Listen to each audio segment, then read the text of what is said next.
عارفة إن جفاف ممكن يحصل لابنك الرضيع أسرع مما تتخيلي، وممكن يكون خطر جدا لو ما اتلحقش بدري. هقولك على علامات لازم تخلي بالك منها، بس قبل ما نبدأ ما تنسيش تعملي لايك وشير عشان كل أم تستفيد من المعلومة. جسم الرضيع حساس جدا، وأي نقص في السوائل ممكن يعرضه للجفاف وارتفاع في درجة الحرارة، لكن المشكلة إن العلامات أحيانا بتبقى مش واضحة. عشان كده لازم تكوني عارفة المؤشرات الصح. إيه العلامات اللي تقولك إن طفلك بيعاني من الجفاف؟ أعراض الجفاف عند الرضع: قلة البلل في الحفاض، المفروض إن البيبي بيبل من 6 ل8 حفاضات يوميا. لو العدد أقل دي علامة خطر على قلة السوائل في جسم الطفل. جفاف الفم والشفايف، لو لاحظتي إن بق الطفل ناشف وما فيهوش لعاب زي المعتاد ده معناه نقص سوائل في جسمه. بيعيط كتير، المفروض إن البيبي بيعيط بدموع. لو عيط من غير دموع ده مؤشر على الجفاف. الكسل والخمول، هتلاقيه مش نشيط زي العادة ودايما مرهق وعايز ينام. انخفاض المنطقة اللي موجودة في الرأس، لو حسيتي إنها داخلة لجوه على غير العادة لازم تتحركي فورا. المنطقة اللي بتبقى موجودة في نص رأس الطفل اللي احنا بنقول عليها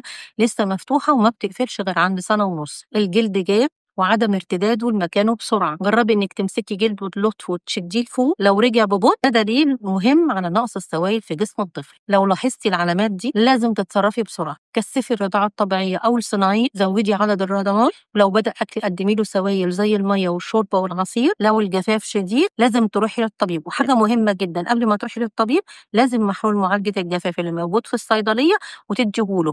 مش هيضره بس هيفيده لو في بداية جفاف. لو استفدتي من الفيديو شاركيه مع كل أم، وما تنسيش تعملي لايك وشير في سبيل نشر العلم.